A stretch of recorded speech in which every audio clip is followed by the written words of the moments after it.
Welcome po muli sa howtogreatfilipino.com. Ngayon po ang ituturo ko sa inyong gagawin ay ang leche flan. Napakasarap na dessert po nito sa atin. So ito po ang ating mga gagamitin. Of course, kailangan po natin ng llanera. Meron na ako 3 pirasong llanera. Gagamitin tayo rito ng egg yolk. Sineparate ko na po yung egg white sa egg yolk. Gumamit po ako ng 12 pieces. Meron po tayong condensed milk at evaporated milk. Gagamit din po tayo ng granulated white sugar. Ang mangyayari lang po, ikakaramelize natin to, lulutuin natin to.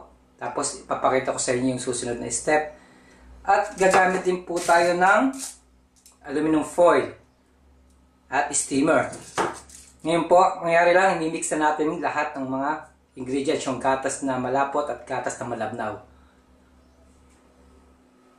So okay po, ihalo na natin yung ating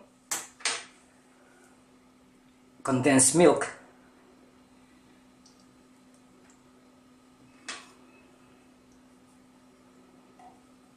Simutin lang natin.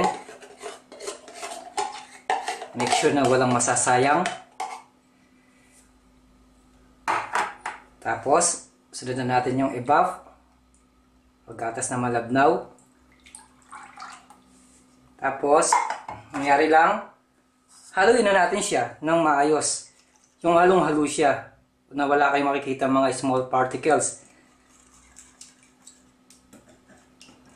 So may advice ko lang po, habang ginagawa nyo to, umpisahan nyo na po yung pagkakaramelize ng ating white sugar para wala kayong masayang na oras. So habang minimix ko po yung ating egg, yung condensed milk, tsaka yung evap, sinalong ko na po yung ating sugar. Mangyari lang, lulusawin natin siya. Once malusaw na siya, makaramelize na siya, itatransfer natin siya sa ating llanera. Ganun lang po kasimple. Tapos sa kabilang boiler ko naman, magpapakulo ko na ako ng tubig na kasama yung steamer. Ganun lang po kasimple.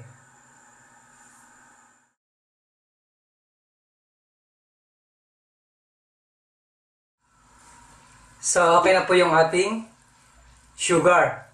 Nagkaramelize na po siya. Mangyari lang, isasali na po natin siya sa ating llanera.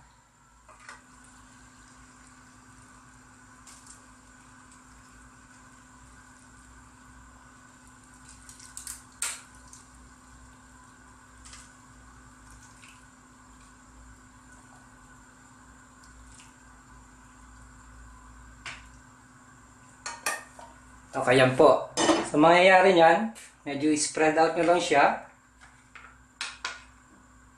Tapos, pag malamig na to, tsaka natin ipopor o isasalin yung ating itlog at tsaka gatas. Make sure na hindi nyo siya ilalagay ngayon dahil once na nilagay yung itlog ngayon, magmi-mix up siya. Kukulay siya sa ating itlog kaya hintayin nyo siya maging solid.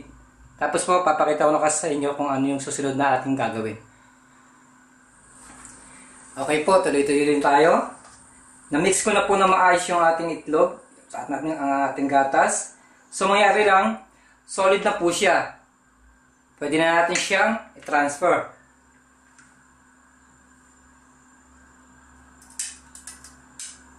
So hindi siya nag-mix, yung caramel, hindi siya nag-mix sa ating mixture. So tuloy lang po natin pagsasalin. Ang ibang estilo po ng paggawa ng leche flan, ang iba nilalagyan nila ng vanilla extract. Ang iba naman naglalagay sila ng lemon zest or orange zest para sa aroma. Tapos sasalain naman nila kaya medyo matrabaho po yun.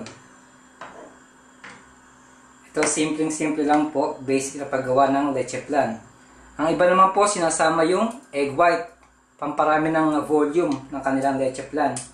Sa atin yung egg yolk lang. Okay na po yan. Dadagdagan pa natin yung nasa middle.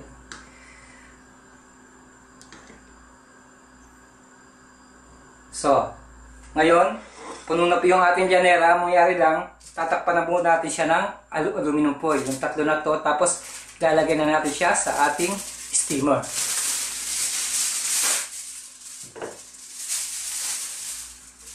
Kabalot ko na po.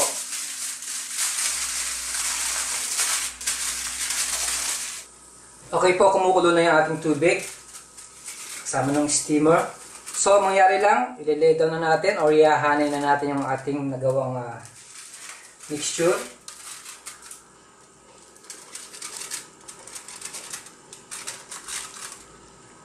So, mangyari lang po, pakukuloyin natin siya or i-steam natin siya ng mga 40 to 45 minutes. Tapos po, bubuksan natin siya at checkin natin kung solid na siya or luto na siya. Takpan na po natin. Okay po, tignan na po natin. Tapos na po yung almost 40 minutes. So, mangyari lang, kukuha po ako ng isang llanera, lalagay ko sa table, tapos checkin ko siya kung luto na siya o hindi. Para masigurado natin. So, binuksan ko na po yung isang llanera. Mangyari lang po, checkin natin yung loob kung luto na. So, kumuha ko ng isang bamboo skewers o pwede kayo kumuha ng toothpick.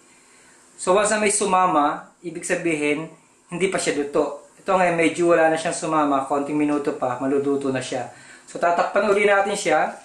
Tapos, isasalang ko uli ng mga 10 minutes. Tapos, pwede na po siyang iserve.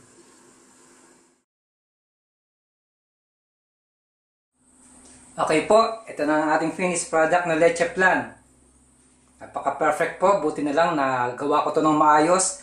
Maraming salamat po sa panonood ng howtogreatfilipino.com. Mabuhay!